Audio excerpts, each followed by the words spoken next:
Hello and welcome to this interview as part of our International Pilots Day coverage.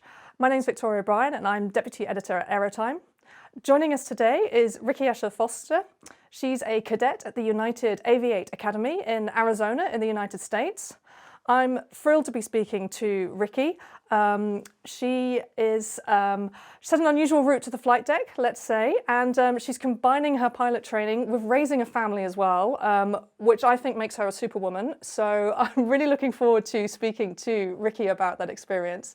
Ricki was part of the first class at the United Aviate Academy and started in December 2021. And the United Aviate Academy, we are big fans of here at AeroTime because it really seeks to encourage a diverse pipeline of pilot cadets. So Ricki, thank you so much for joining us. It's an absolute pleasure to have you here. Thank you. One thing we always like to hear about at AeroTime is how people got the aviation bug. So I wonder if you could share with us your first memories of aviation and what got you into this fantastic industry. Well, my first memory of aviation really was being a child in Jamaica, looking up at airplanes, wondering when it's going to be my time to fly in one. So, I mean, I got to do that, obviously. And then, but now the beauty of it is I'm no longer just a passenger. I'm no longer just a flight attendant, I'm the pilot. So that's where it really started. I became a flight attendant for over 10 years. And during that time, I met a pilot that says, why don't you become a pilot? I was like, me?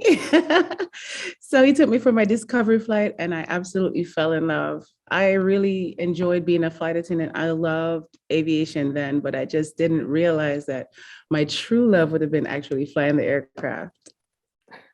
That's great. I had quite a similar experience. I was writing about aviation, but then someone said to me, I wanted a job in aviation, and someone said, why don't you become a pilot? And I thought, well, that's a great idea. But I think you were probably similar to me in that I hadn't really thought about it because I was a bit older and as a woman. And I think it's not the first thing that pops into your mind, is it? So it's definitely not. Our experience is very similar there. You're kind of like, oh, that's an option, or why didn't I think of that? You kind of like, and then you give yourself all the reasons like, maybe I'm too old. Maybe I should have thought of this 20 years ago, which would have been great, but we're here now. We certainly are. And Ricki, tell me, so when you decided to become a pilot after that flight, what did your family say? Were they encouraging? Did they think that you were absolutely crazy and try to dissuade you? Well, I am very fortunate in that my family was very supportive. My mom thinks I'm a rock star and she's always ready to be there for me 100%. My children are excited. So I was fortunate enough to have my family behind me, the entire step, the entire process. They were encouraging and they wanted to see me be happy and achieve anything I wanted to. So they were like, if you love it, I love it. That's great. Are there any pilots in your family at all, or are you sort of like the trailblazer here? Well, actually, my cousin and I are simultaneously pursuing aviation right now. Our journey started very different and we kind of just merged and we're like, okay. He's a private pilot as well, and he's working on his instruments. So, and I'm about to start working on my instruments. So it just happens to be two pilots in the family now at the same time. But aside from us, no one else before us. That's really interesting. So, I mean, is that maybe like a struggle sometimes that you maybe don't have anyone in your family to ask for help with, or have you found other people that you can ask maybe through the flight attendant work? It's a struggle, not in the general sense of trying to get assistance, because I've been blessed with some really good mentors. But that example, having a parent that's a pilot will be easier. Like for my children, whether they choose to go this route or not is up to them. But having me as a pilot, it will be a much easier entry into the industry. But not everybody is that fortunate. I wasn't that fortunate. But the beauty of having a program like United Aviate Academy is it kind of takes that mystical like, you know, a pilot, you know what they do, but it's kind of like, how do you become one? I remember there was a time in my life I was like, how does one become a pilot? It's so it's almost like such a little secret. But with a pipeline like this, it takes the guesswork out of it. They have the structure and it's the step by step to explain to you what is required, how your training is supposed to go. And then they have the support there as mentors, you know, you have instructors and people to help you along the way. So back to the question, I didn't have someone in my family where I could be, okay, my uncle did this. He's going to show me the ropes. I've been flying with him. My mom was, you know, and we have several students here with that background, and it's amazing. But for the rest of us who aren't exactly legacy when it comes to being a pilot, there was that period of how do I do this? Or I know I want to do this, but how do I make it happen? And so right now that I became the only reason I actually thought of it, it was because it was suggested by another pilot and I was a flight attendant at the time. I don't know. Well, of course, you're where you're supposed to be when you're supposed to be. So at some point, you know, things come together. But at the time in my life, if it wasn't for that pilot, I would not have discovered that this industry is this part of the industry is something I could step into and thrive here. It wasn't a possibility for me. So I have some great mentors. I have my instructors. I can always ask them questions. They give me advice, and it definitely makes that so much easier for me to navigate these waters. Yeah, that's great. And how was it that you heard about the United Aviate Academy? Because obviously it's, you know, it's brand new. It only just started 4 months ago. You're in the first class. Yeah, so how did you hear about it, and what sort of attracted you to it as a route to the flight deck? So I started my pilot training at a local school in a Cessna. And while I was doing that training, two people told me about United Aviate Academy in one day. I said, okay, it's a sign. So I started doing my research from there, and I was in awe of the initiative to diversify the flight deck. I was like, finally, it just spoke to me when I watched the video clips and I read what United was trying to do here. And I just knew, I said, I want to be a part of that. I want to represent Black girls everywhere. I want them to look into the flight deck and be like, oh my gosh, she looks like me. I want to be a part of that change. And I just thought it was so admirable for them to not only treat diversifying the flight deck as a thought, but to actually pursue it. Actually, and here at the Academy, as you say, I was in the first class, and my first class definitely, it reflects the initiative. We had 80% of our class be people of color or women. And it's a beautiful thing. Like, everyone is represented here. Black, white, Hispanic, Asian, gay, straight, men, women, just everyone is here. And that's exactly what our customers should look like. That's what the flight deck should look like. That's just great. I mean, when I was training, I was the only woman in the class. At one point, I was outnumbered by men called Emmanuel. So it was. So it's great to hear that United is doing this, and that they are continuing to do it. I hope that you're seeing new cadets coming, and they are still as diverse. We're already in Echo class, so, and the trend continues. Of course, I don't know exactly what percentage for theirs. Our class was the first class, so it was like, oh my gosh, this is really happening. But the campus is very diverse. Everyone is here, and the education is here for us to work hard and get it. But at least in this way, it opens up the pool. It gives us the ability, everyone, the opportunity to pursue this dream that was so far-fetched for most of us. Yeah, for sure. What kind of help have you had? I mean, becoming a pilot's expensive, and you know, you were flying a Cessna beforehand, and that's an expensive hobby to have.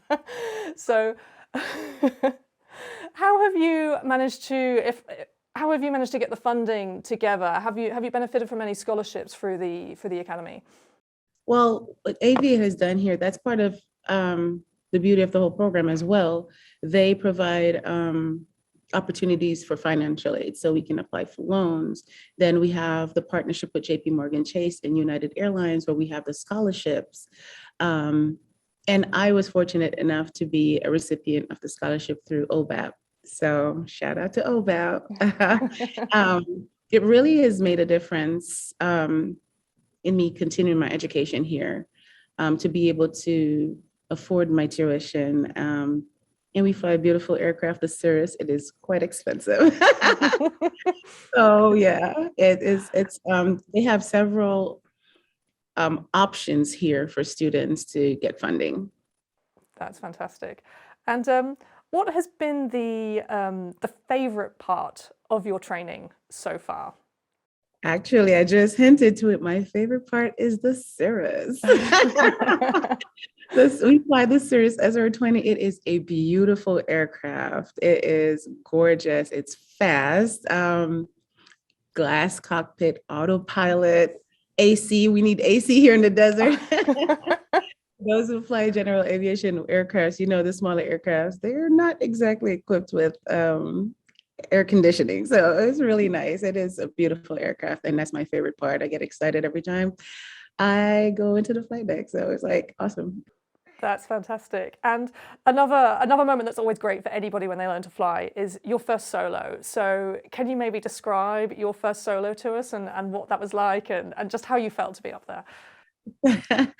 So my solo, it was amazing. So my first solo was in the pattern. We just go up and fly the pattern and come back, and you're like, it's kind of like a, whew, it's like a yay, but a whew, all at the same time. You're like, I can do this, and you're like, I can do this. It really is a go from, I know I can do this, to, oh, it's done. I got it done.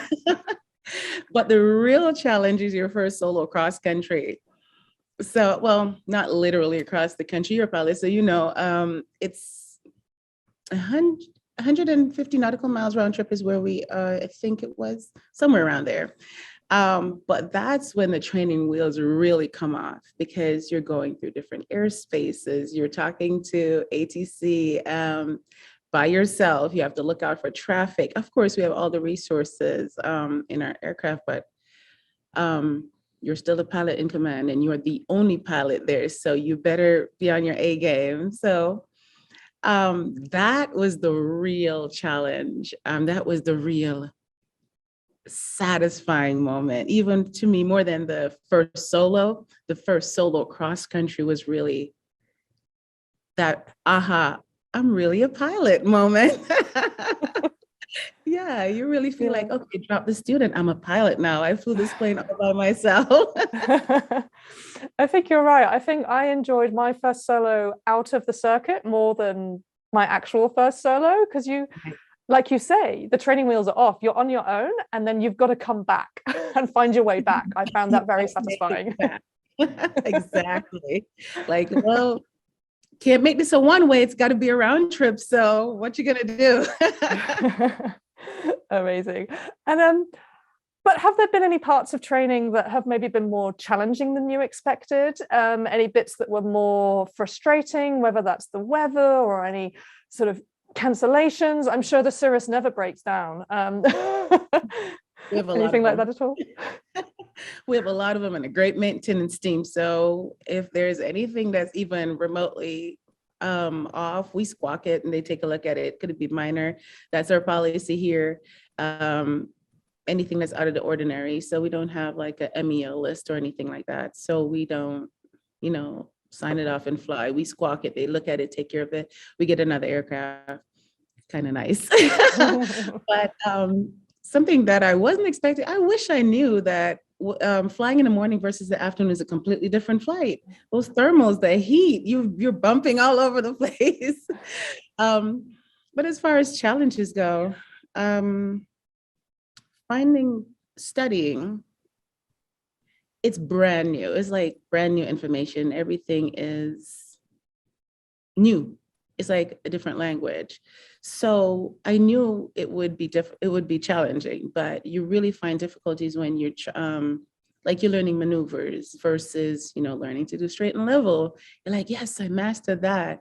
And then here comes the next thing. You're like, oh, okay, I feel like I'm back at one again. So it's just overall finding the balance, finding your learning style.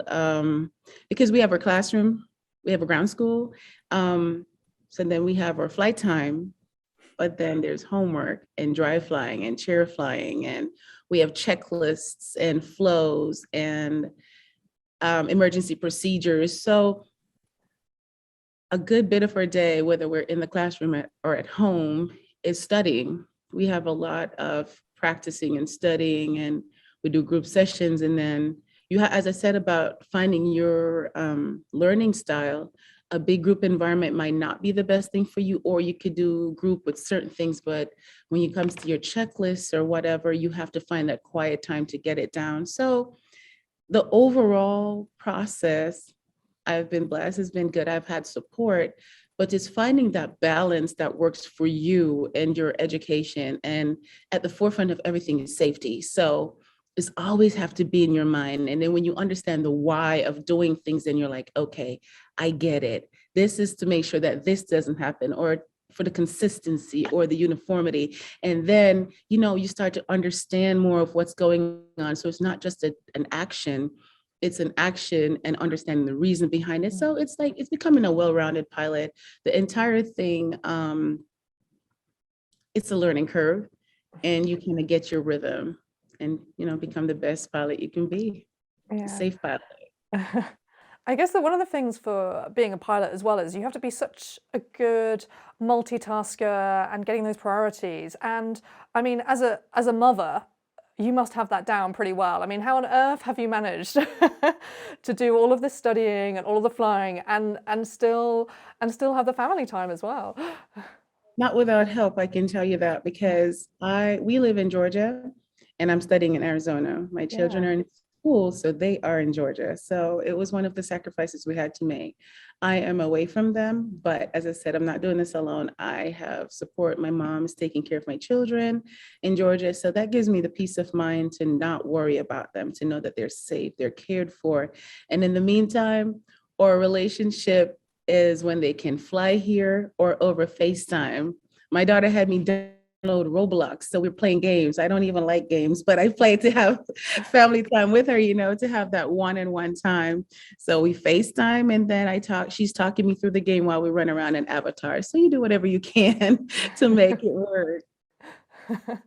That's great.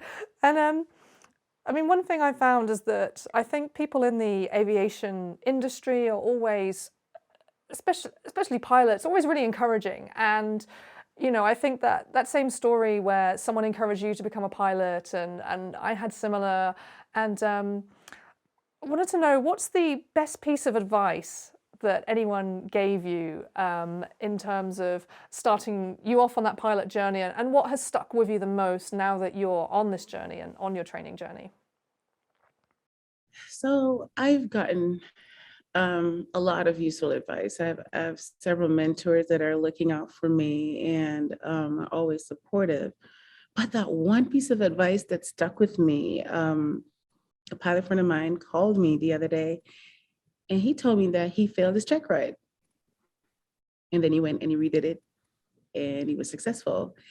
And he personally wanted to let me know this, because you hear in abstract term, like everybody always says, you're going to fail a check ride at some point during your career, dust yourself off and keep going. But his story and the effort to call and let me know this, it was so personal and so real and so tangible. And it was like a moment for me. So the point he was making is, he said, I really wanted to let you know that this happens, and you get up, dust yourself off, get back on the horse and keep riding. Just don't give up, because he failed the check ride, he redid it, he made it. And it was like, I know it happens, but him personally telling me that this happened to me and I want you to know. So of course, excellence is always the goal, but he's saying at some point you might make a mistake on your check ride, or you might going not feeling your best. Whatever it is, it will most likely happen. And I just want you to know that not to give up. And that stuck with me the most. And ironically, yesterday, I had a conversation with another friend, and he told me the same thing, but for a different reason. He said he failed his instrument check ride earlier on in his training, and he failed one other later on, his instructor. And he said when he failed, everyone just knew he would be great. Everyone knew he was ready, including the examiner. He did not have the confidence in himself. So everybody besides himself knew that he was ready. So that was a similar story, but for a different reason. He's saying, at the end of the day, everyone can believe in you, but you must believe in yourself. He didn't have the confidence to get it done. And then when he redid it, he knocked it out the park. So one is telling me failure comes, don't beat yourself over it, fix whatever you didn't know and do it again. And the other one is saying you have to believe in yourself. Everybody else can't do it for you. You must have the confidence. So with those two stories, and I know ironically it's a failure, but it's also of triumph. That is what has stuck with me the most. Of course, I'm not looking forward to failing any check rides, but I do have that knowledge and that support, and that it's here. It's not leaving. It's in my mind to say, okay, girl, do what you got to do. That's great. Those are two great bits of advice. And it's a similar kind of question, but what advice would you like to give anybody who is thinking about becoming a pilot, and particularly to those people who maybe think they can't be pilots, that they kind of think it's reserved for a certain part of the population? And and is that advice that you're sharing with your children as well? I'm sure. For anyone who wants to become a pilot, I would say this. If you think it's only for a certain demographic, why do you think so? And whatever the answer is, that's exactly the right reason why you should be. Because another person, when you become a pilot, will see you, and it demystifies the flight deck. It takes away that thought of it's only for a certain demographic. You know, women aren't pilot, Black women aren't pilots. That's not true.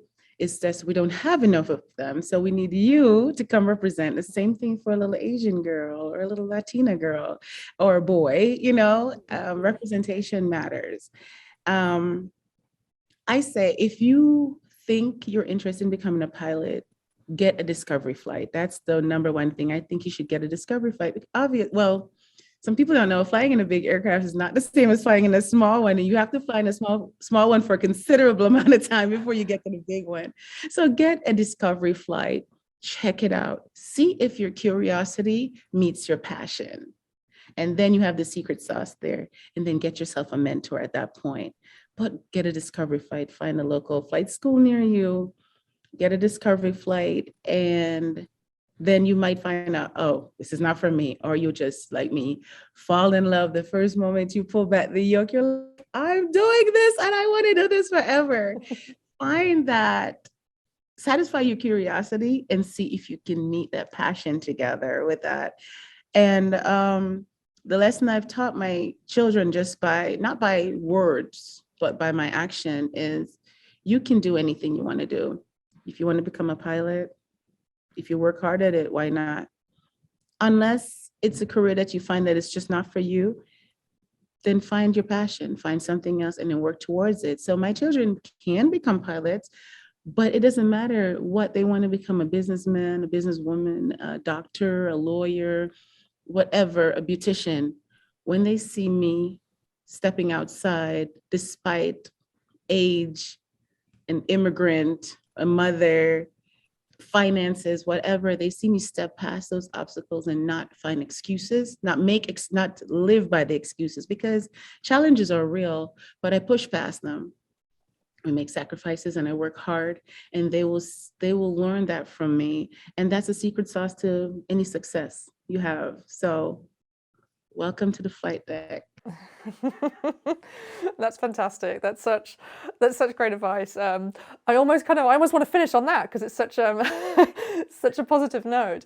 But I did just want to ask you, what are you most looking forward to when you finish your training? And yeah, who's going to be on that first flight with you? That's it. That was actually my first flight, commercial flight, where I fly my mom. I want to get up on the PA, and I want to say the most precious passenger here today is my mother. I want her to come up front. I want to do the whole nine. I am looking forward to flying my mom. I really am. That's fantastic. Have you taken your mum up in one of the small planes as well? Because I did that last year. Oh. Not yet. So I took my children up when I was training in the Cessna.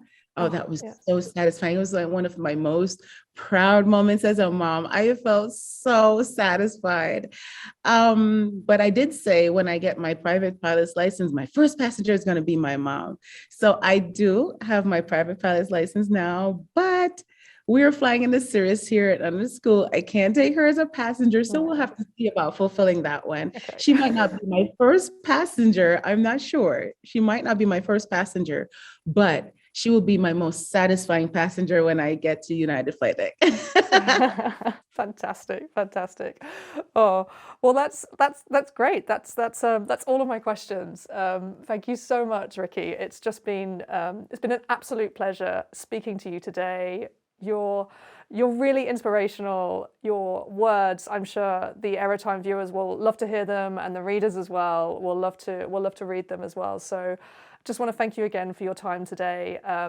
It's just incredible, your story as well, to be someone so different and someone coming into the piloting career as someone a bit older who's done other things in life as well, is also just shows what you can do.